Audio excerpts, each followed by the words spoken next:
Hello story lovers, and welcome back to the channel. We're journeying into a kingdom of gold and grandeur, to tell a tale not just of a king, but of the very nature of power itself. This is the story of the Monarch's Metamorphosis. In a realm carved from mountains and threaded with silver rivers, reigned King Valerius. He wasn't just a ruler, he was an architect of empire, a man whose will was law, and whose ambition was boundless. Every stone in his castle, every road in his kingdom, was a testament to his obsession with control. He saw his empire as a perfect machine, and he was its eternal, unchanging gear. His days were spent consolidating power, and his nights were spent staring at the stars, dreading the one thing he couldn't command: time. Mortality was a flaw in his grand design. So, one fateful evening, atop the highest tower of his palace, Valerius made a desperate plea to the ancient gods. "Grant me eternal reign," he boomed, his voice echoing across the silent city. "Let me watch over my creation forever, untouched by the decay of ages." The gods, who had watched countless kings rise and fall, heard his prayer. But their ways are not our ways. A celestial light enveloped the king, a warmth that promised eternity. Valerius closed his eyes, imagining an endless future on his throne. When he opened them, the world was immense. The stone floor of his balcony was a vast, grey desert. He tried to shout, but only a faint flutter escaped. He looked at his hands, but saw delicate, patterned wings of orange and black.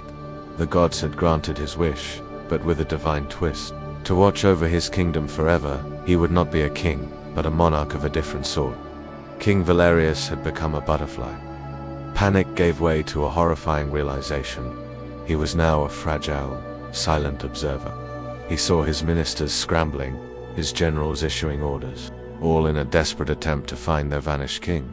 But he was right there, unseen, unheard, a ghost in his own life. Days turned into weeks, weeks into months. As the seasons changed, so did his kingdom.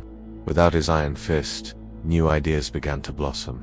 His son, a prince he had always deemed too gentle, took the throne. Where Valerius had built walls, his son built bridges. Where Valerius had demanded tribute, his son offered aid.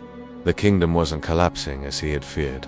It was evolving, breathing, becoming something more vibrant and collaborative. From the petal of a rose, Valerius watched a village festival he would have once forbidden for being unproductive. From a leaf by the river, he saw merchants from lands he'd considered rivals, now trading peacefully in his city squares. He saw laughter where there was once fearful silence. His perfect, rigid machine was becoming a living, thriving garden, and he was just a butterfly pollinating its flowers. The bitterness of his curse slowly transformed into a profound, aching lesson. He had wanted to possess his kingdom, to hold it static in his grip forever. But he learned that true power isn't about control, it's about nurture. It's about planting a seed and trusting it to grow. His desire for eternal reign had blinded him to the beauty of change and the strength found in letting go. His eternal reign was not on a throne, but on the wind. He watched his dynasty flourish, his name become a legend, a cautionary tale whispered to new rulers. He was the eternal monarch, forever a part of his kingdom's story, but not in the way he had ever imagined. His glory had become his isolation, a gilded cage with wings, and in his silent, endless flight, King Valerius finally understood that the greatest legacy a leader can leave is a kingdom that can thrive without them. What a powerful allegory, right? It really makes you think about what true leadership means. Thank you so much for joining me on this journey today. If you enjoyed this story, please hit that like button, subscribe for more tallies, and ring the bell so you don't miss our next adventure. And always remember, the surge begins within. Carry it forward.